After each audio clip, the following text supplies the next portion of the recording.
saraf nih ayah Naen, sebut baru akan bantu pemerintah setelah Jokowi wafat. Ditulis oleh Ferry Fadli, dikutip dari siwo.com.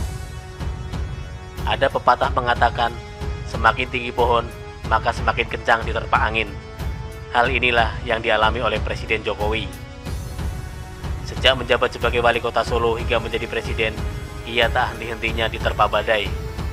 Mulai dari disebut bodoh oleh Gubernur Jateng kala itu, Bibit Waloyo, lantaran menolak pembangunan mal di atas lahan bangunan tua bekas pabrik es Sari Petojo di Solo.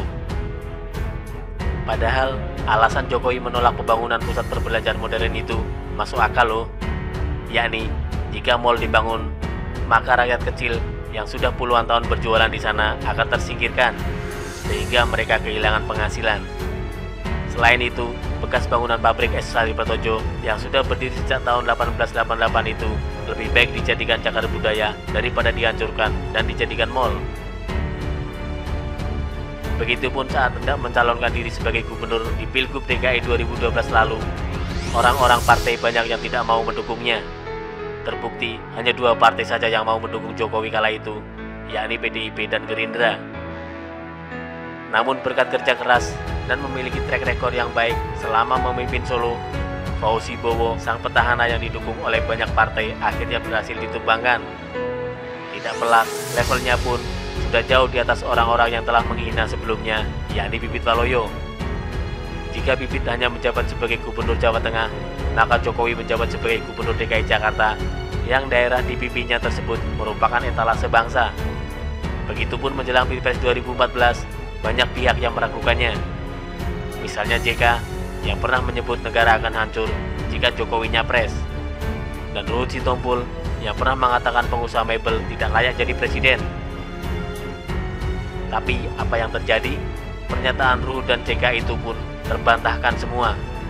Yang ada, JK malah jadi wapres Jokowi, serta Ruhut jadi tim ses Jokowi di Pilpres 2019 lalu. Karena begitu loyalnya Ruhut kepada Jokowi saat ini, sampai-sampai ia meninggalkan partai lamanya, yakni Partai Demokrat, untuk kemudian bergabung ke partainya Jokowi, PDIP. Hebatnya lagi, semua cacian dan hinaan yang diarahkan kepada dirinya tersebut tidak pernah dibalas oleh Presiden Jokowi. Ia hanya fokus bekerja, kerja dan kerja, membangun bangsa. Dan apa yang terjadi? Jokowi memang tidak membalasnya, tapi tangan lain yang memberi ganjaran yang pantas. Mereka para penghina presiden tersebut justru sekarang kehidupannya semakin melarat.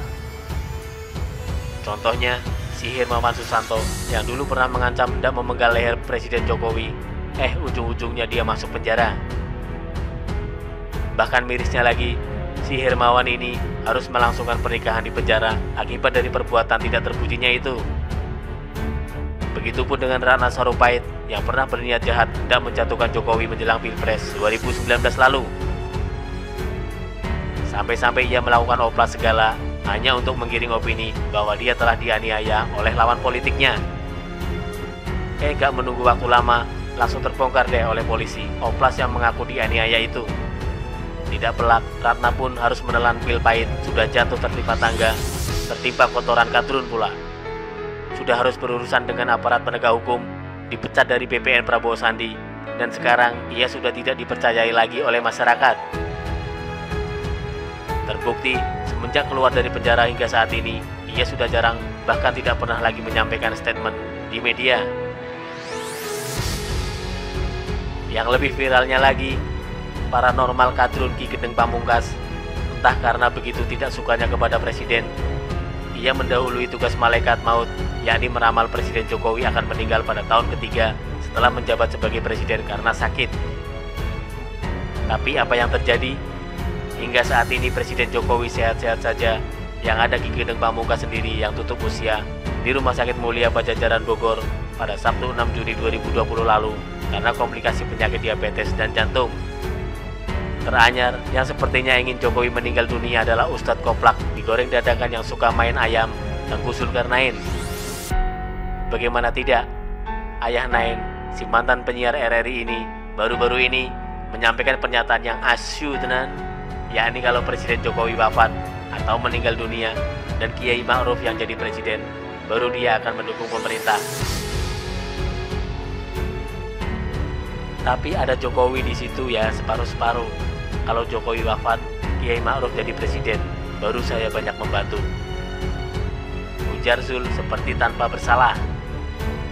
Pertanyaannya, orang kayak gini layak disebut ustadz apa enggak sih?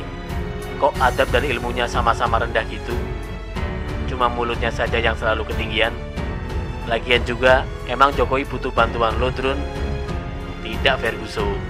Tanpa doi membantu pemerintah pun, Indonesia akan tetap jalan dan maju kok. Waspada lo, Zul. Sudah tua juga. Jangan sampai mengikuti jejak Ki Gedeng Pamungkas. Mengatakan orang lain meninggal, ternyata dirinya sendiri yang wafat.